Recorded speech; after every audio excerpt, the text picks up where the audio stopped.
Gazze'deki İsrail destekli çetelerin başındaki Yasir Ebu Şebab, İsrail medyasına röportaj verdi. Kendi halkını öldüren İsrail ile nasıl işbirliği yaptığını anlattı. Gazze'de ateşkes sağlanması için Amerika'nın teklifi bir kez daha masaya geldi. Uzun süredir durgun seyreden müzakereler yeniden hareketlendi. Hamas kendilerine gelen ilk teklife olumlu cevap verdi ve müzakereleri sürdürmeyi onayladı. İsrail tarafı yine müzakereleri sabote ediyor. Katar'ın başkenti Doha'ya heyet gönderen İsrail bu heyete anlaşma yetkisi vermedi. Bu yüzden her görüşme sonuçsuz kalıyor. Hamas tarafının istediği oldukça basit. Savaş bitsin, İsrail Gazze'den tamamen çekilsin, katliam yapmayacağına ilişkin garantörlük olursun, rehineleri serbest bırakalım. İsrail bu talepleri kabul edilemez buluyor. Netanyahu Hamas'ı tamamen bitireceği bir çözüm istiyor. Ama bunun gerçeklik payı olmadığı da ortada. Çünkü Gazze halkı yaşanan katliamlara, haydutların saldırılarına, açlığa rağmen Hamas'a desteğini sürdürüyor. İsrail'de savcılar ve muhalefet partileri Netanyahu'nun savaşın uzamasını yasal sorunlarından kaçmak için kullandığını ileri sürüyor. Netanyahu'nun Gazze'deki saldırganlığı ülkedeki yolsuzluk davasıyla doğrudan ilişkilendiriliyor. Muhalefet ve bazı hukukçular Netanyahu'nun savaşın süresini uzatarak dikkatleri kendi yargı sürecinden uzaklaştırmaya çalıştığını ve bu krizi siyasi olarak kullandığını defalarca söyledi. İsrail kamuoyuyla birlikte birçok Arap ülkesi Gazze'de saldırıların son bulmasını ve bölgenin yeniden imar edilmesini istiyor. Bu ülkelerin üzerinde bir normalleşme baskısı var. İsrail ile normalleşmek için Gazze'deki savaşın bitirilmesini istiyorlar ya da bekliyorlar. Bu yüzden birçok taraf ateşkes için baskı yapıyor.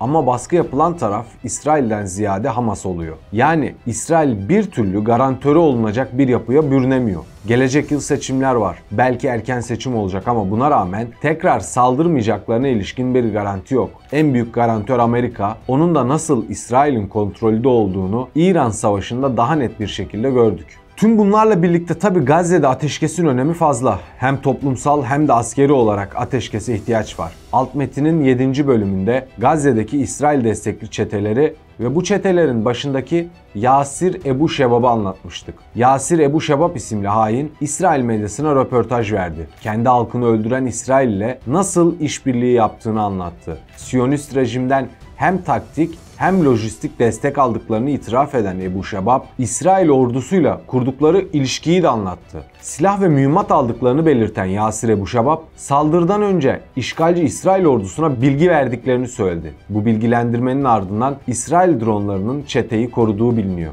Gazze'deki direniş grupları Yasir Ebu Şebab çetesine yönelik operasyonlar düzenledi ve bunun sonucunda haydutların hareket alanı kısıtlandı. Buna rağmen İsrail'den alınan destekle zaman zaman saldırılar gerçekleştiriyorlar. Hamas yönetimi Ebu Şebab'ı vatana ihanetle suçladı ve 10 gün içinde teslim olmasını söyledi. Yasir Ebu Şebab ise ateşkesi tanımayacaklarını, saldırılara devam edeceklerini belirtti. Yani İsrail saldırıları dursa bile haydutları durmayacak. Bu yüzden ateşkes Gazze'deki direniş gruplarının bu çeteleri bitirmesi ve bölgede yeniden güvenliği sağlaması için önemli. Bir diğer önem tabii ki yardımlar. Gazze'ye girmeyen yardımlar, girip de yağmalananlar, ateşkesin yürürlüğe girmesiyle birlikte yoğun bir şekilde yardım götürülmesi ve bunların korunması gerekiyor. Çünkü insanlar artık tükenmişliğin de sonunu yaşıyor.